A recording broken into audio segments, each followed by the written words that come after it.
Hello, hello, hello, and welcome back to another edition of Fan Talk, your favorite podcast by your favorite fan. That is me, Kyle Brenchley, in the house on this Tuesday. Welcome into Fan Talk. Fan Talk is a podcast by the fans, for the fans. If you're new here, welcome to the Fan Talk podcast. Fan Talk's anywhere you can find your podcasts. I am there. I also upload on YouTube and Spotify. I do video versions. If you like that, tune into YouTube and Spotify. If you're watching on YouTube, consider leaving a like or a comment, subscribing down below. I appreciate it if you like more Fan Talk content. We got the sign and the posters and the candle burning. It is great. It's a fantastic day today. Happy Memorial Day. Memorial Day was yesterday.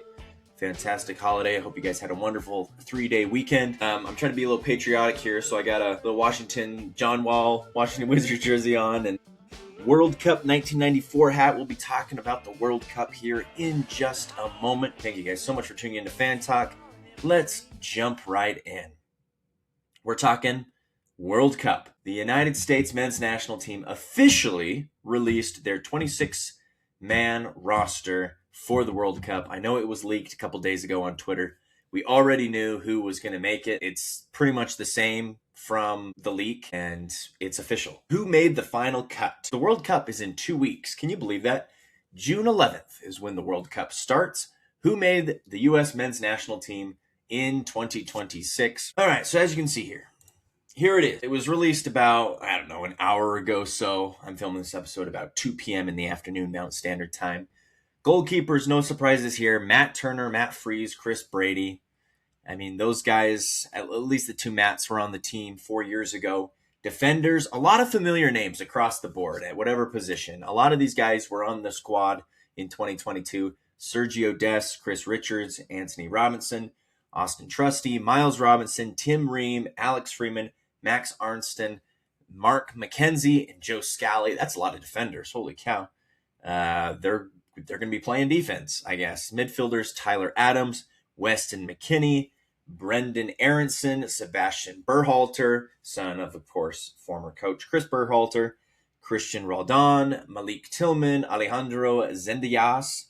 Forwards, Gio Reyna, Ricardo Pepe, Christian Pulisic, Haji Wright, Fulamir Balogun, and Tim Way round out the final roster spots for the World Cup. Are you surprised? I guess comment down below. Is this the team that everyone's expected? Like I said, there was a lot of people on this roster, on this squad, who were on the squad in 2022. A lot of familiar names, a lot of returning names.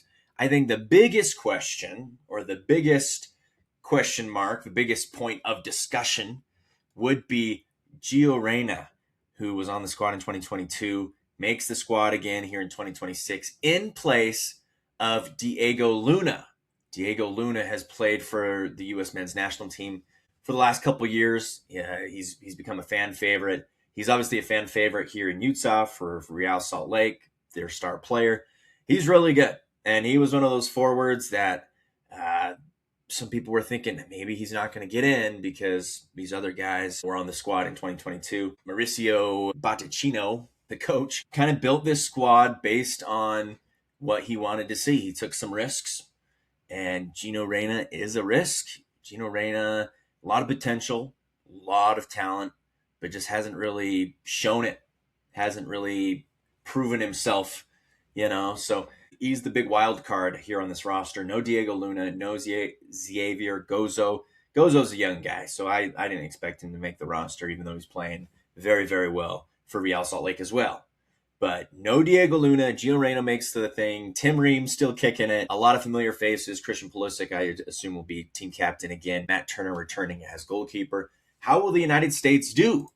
Interesting fact, the United States have not done very well in their opening game. In their 11 opening matches in World Cup history, so the United States have been to 11 World Cups, they've only won 3 times, most recently in 2014.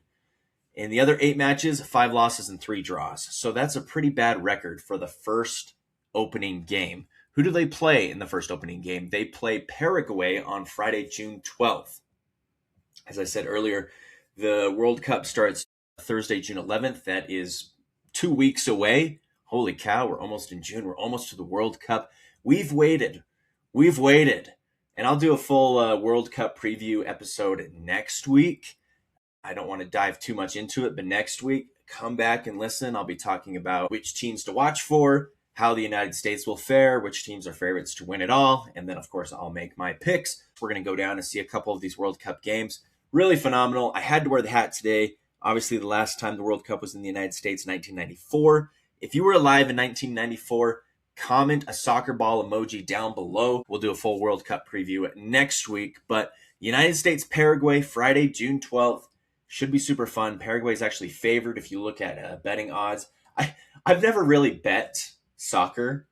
I think over-unders, probably over-unders and then the money line. I mean, what else can you bet? Will this player score a goal? I guess you do player props. As you know, the World Cup being held here in the United States, in Canada, and Mexico, all throughout North America. The opening match, June 11th, Mexico and South Africa, should be super fun.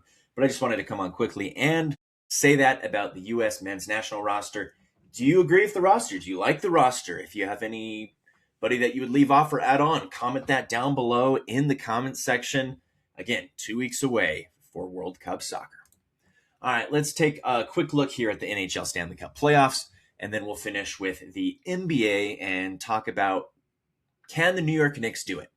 Can they do it? We'll talk about that in just a second. In the Stanley Cup, the Carolina Hurricanes, the team that has choked in every single Stanley Cup playoffs, as long as I can remember, looking like they might break that streak this year. Should I knock on wood? I mean, it's only game 4. Carolina won last night in overtime. They go to Montreal. They win in overtime. Fantastic game. Awesome crowd there in Montreal. Honestly, Carolina now up 2-1. Game 4 on Wednesday, back in Montreal. Hurricanes exclusively have a 2-1 lead. Canadians just need to win 3 more. Hurricanes just 2 more. Over in the West, the Avalanche. Holy cow. They're the team that's choking this year. Vegas Golden Knights are up 3-0 in that best-of-7 series. Game 4 is tonight, Tuesday tonight. Will the Golden Knights close it out? It's been a weird series. Avalanche, clearly the best team in hockey the entire year. And the Vegas Golden Knights are the Cinderella team. It's weird to say they're the Cinderella team. I almost think the Canadians are maybe the Cinderella team because the Golden Knights are the number 1 seed in the West. They're one of the number 1 seeds in the West. But I just think we didn't have a lot of high expectations for the Golden Knights. I think in the Western Conference, everyone was thinking Avalanche all the way, and then maybe the Oilers or the Stars, can make some noise. Oilers and Stars lose first round. Golden Knights find themselves in the Western Conference Finals. They're up 3-0 against the Avalanche with a very good chance to go on to the Stanley Cup Final. And then the Hurricanes over here, the team that chokes, they've had no problems with anybody. They've only lost 1 game this entire postseason. They swept the Senators, they swept the Flyers, and now they're up 2-1 on the Canadiens. Very fun series in the East. Let's see if the Avalanche can hold on in the West. By the time you're watching this, we might have the Golden Knights in the Stanley Cup Final. We might have the Avalanche forcing a Game 5. That is the Stanley Cup playoffs. Let's shift our focus to the NBA. And in the NBA, we have a tale of 2 series. We have the New York Knicks, who are arguably having their best season since the last time they appeared in the NBA Finals, 1999. So we have the New York Knicks, who have not been to the NBA Finals since 1999. I was born in the year 1999. I have never seen the New York Knicks in the NBA Finals. They have now made it to the NBA Finals. They sweep the Cleveland Cavaliers. They sweep the 76ers. They take out a Hawks team that, frankly, was just happy to be there in the postseason. So they find themselves in the NBA Finals. And I don't want to say they have not played well because they've looked phenomenal. They've looked like the best Knicks team that I've ever known, better than the Carmelo Anthony Knicks. They look good. This might be their best shot. But unfortunately, on the other side, in the Western Conference, you have probably the 2 best teams in the NBA. You have the Oklahoma City Thunder, defending NBA champions. You have the San Antonio Spurs with Victor Wembanyama. And that series is tied 2-2. Game 5 is tonight. You bet your bottom dollar I will not be missing that Game 5. Winner of that series goes on to play the New York Knicks. Winner of this Game 5, I believe, wins the series. This is a huge game. It's back in Oklahoma City. Can the Spurs win on the road? They've done it before. They did it in Game 1. The Spurs took out the Timberwolves. They took out the Trailblazers. Thunder took out the Lakers, took out the Suns. They've only lost 2 games, and those 2 games have been to the Spurs. The Spurs are their kryptonite. If they can get past the Spurs, they probably win it all. Now, Knicks, they're there the first time since 99. Can the Knicks actually win the NBA Finals? That's a question I'd like to pose to you. That's a question I've asked myself. Can they actually win? I think the answer is yes. I think they can win. But my answer for will they win is no. I think regardless of who comes out, Thunder, Spurs, I think the winner of that series wins it all. Will it be an interesting series? Oh, I sure hope so. This Knicks team looks good. They run, they play, they're well coached.